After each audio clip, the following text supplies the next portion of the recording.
Breaking news. ముఖ్యమంత్రి నారా చంద్రబాబు నాయుడు ఉత్తరాంధ్రలోని 3 జిల్లాల్లో ఇవాళ పర్యటించనున్నారు. అనకాపల్లి, విజయనగరం, విశాఖపట్నం జిల్లాల్లో పలు కార్యక్రమాల్లో పాల్గొని ప్రజలు, ప్రజా ప్రతినిధులు, పార్టీ శ్రేణులతో మమేకం కానున్నారు.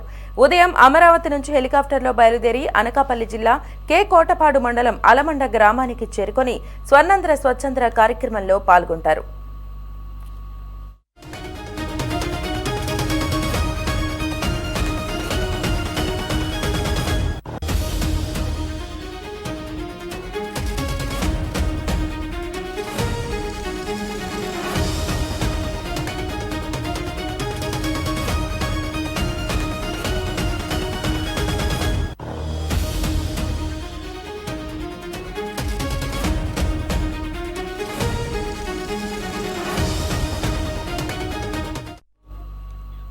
ఉదయం 11 గంటలకు ఏ కోడూరు జెడ్పీ హైస్కూల్ సమీపంలోని ప్రజావేదికకు సీఎం చేరుకుంటారు.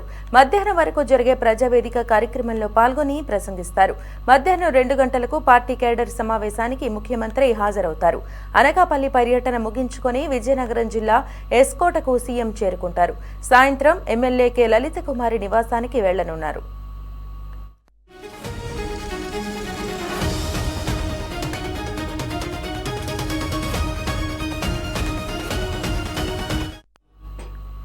అనంతరం విశాఖలో జరుగుతున్న బ్రిక్స్ సదస్సులో పాల్గొంటారు. సాయంత్రం 5 గంటలకు నోవోటెల్లో జరిగే 2వ బ్రిక్స్ యువజన క్రీడల మంత్రుల సమావేశాలు 2026లో ముఖ్యమంత్రి పాల్గొంటారు.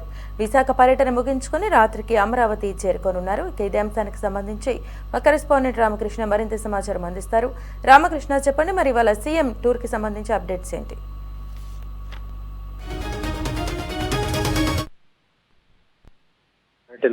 ఉన్నారు. ఉత్తరాంధ్ర ప్రాంతంలోని అనకాపల్లి, విజయనగరం, విశాఖపట్నం జిల్లాల్లో ఆయన పలు కార్యక్రమాల్లో పాల్గొనడంతో పాటు అక్కడ ప్రజలతోటి, పార్టీ శ్రేణులతోటి మమేకం కాబోతా ఉన్నారు. ఒకే రోజు 3 జిల్లాల్లో ముఖ్యమంత్రి పర్యటించబోతుండటంతో అధికార యంత్రాంగం, పార్టీ శ్రేణులు మొత్తం కూడా ఇప్పటికే ఏర్పాట్లన్నీ కూడా పూర్తి చేశాయి. ఈరోజు అనకాపల్లి జిల్లా కే కోటపాడు మండలం ఆలమండ గ్రామానికి అమరావతి నుంచి ముఖ్యమంత్రి చేరుకుంటారు. మరి కొద్దిసేపట్లో ఆయన అక్కడికి చేరుకోబోతా ఉన్నారు. అక్కడ స్వర్ణాంధ్ర స్వచ్ఛాంధ్ర కార్యక్రమంలో పాల్గొని పారిశుధ్యం, పరిశుభ్రత, పర్యావరణ పరిరక్షణకు ప్రాధాన్యత ఇస్తూ నిర్వహిస్తున్నటువంటి కార్యక్రమంలో ముఖ్యమంత్రి ప్రజలను ఉద్దేశించి ప్రసంగించబోతా ఉన్నారు. ఆ తర్వాత 11 గంటలకు ఏకూడూరు జెడ్పీ హైస్కూల్ సమావేశంలో ఏర్పాటు చేసినటువంటి ప్రజావేదిక కార్యక్రమానికి ముఖ్యమంత్రి హాజరవుతారు. ఈ కార్యక్రమం మధ్యాహ్నం 1:15 వరకు కొనసాగబోతా ఉంది. అక్కడ ప్రజలతోటి ముఖ్యమంత్రి నేరుగా మాట్లాడి స్థానిక సమస్యలను తెలుసుకోబోతా ఉన్నారు. అలాగే ప్రభుత్వ కార్యక్రమాలు, అభివృద్ధి పనుల మీద మాట్లాడే అవకాశం ఉంటుంది. అలాగే ప్రజావేదికలో ముఖ్యమంత్రి ప్రజలను ఉద్దేశించి చివరిగా ప్రసంగిస్తారు. ప్రజావేదిక కార్యక్రమం తర్వాత మధ్యాహ్నం 2:20 పార్టీ కేడర్ తోటి సమావేశం అవుతారు. స్థానికంగా పార్టీ బలోపేతం, ప్రభుత్వ కార్యక్రమాలను ప్రజల్లోకి తీసుకెళ్లడం, రాబోయే రోజుల్లో చేపట్టాల్సినటువంటి కార్యక్రమాల మీద పార్టీ శ్రేణులకు ముఖ్యమంత్రి చంద్రబాబు నాయుడు దిశానిర్దేశం చేయబోతా ఉన్నారు. నియోజకవర్గ స్థాయిలో పార్టీ కార్యకర్తలు, నాయకులతో ముఖ్యమంత్రి ఈ సమావేశాన్ని అయితే నిర్వహించబోతా ఉన్నారు. అనకాపల్లి జిల్లా పర్యటన ముగించుకున్న తర్వాత చంద్రబాబు విజయనగరం జిల్లాకు బయలుదేరి వెళ్తారు. ఎస్కోట్కు చేరుకొని సాయంత్రం 4:20 ఎమ్మెల్యే కె లలిత కుమారి నివాసానికి వెళ్లబోతా ఉన్నారు. అక్కడ స్థానిక నాయకులు, ప్రజాప్రతినిధులతోటి ఆయన సమావేశమై తర్వాత అక్కడి నుంచి విశాఖపట్నం బయలుదేరి వెళ్తారు. విశాఖపట్నంలో జరగబోతున్నటువంటి బ్రిక్స్ సదస్సులో ముఖ్యమంత్రి చంద్రబాబు నాయుడు పాల్గొనబోతా ఉన్నారు.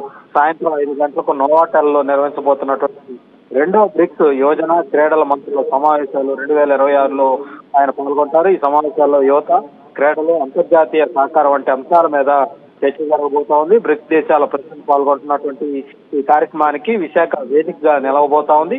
ముఖ్యమంత్రి పర్యటన నేపథ్యంలో 3 జిల్లాల్లో కూడా అధికార యంత్రాంగం ఇప్పటికే ఏర్పాట్లన్నీ కూడా పూర్తి చేసింది. సీఎం పర్యటించే ప్రాంతాల్లో కట్టుదిట్టమైనటువంటి భద్రతా చర్యలతో పాటు ట్రాఫిక్ నియంత్రణ, కార్యక్రమాల నిర్వహణకు అవసరమైనటువంటి చర్యలు అయితే తీసుకోవడం జరిగింది. పార్టీ నాయకులు, కార్యకర్తలు కూడా పెద్ద సంఖ్యలో ఈ కార్యక్రమాల్లో పాల్గొనే విధంగా ఏర్పాట్లు చేయడం జరిగింది. మొత్తంగా చూసుకుంటే ఉత్తరాంధ్ర ప్రాంతంలోని 3 జిల్లాల్లో ఈరోజు ముఖ్యమంత్రి చంద్రబాబు నాయుడు పర్యటన కొనసాగబోతా ఉంది. మహిజ. Right, thank you Ramakrishna.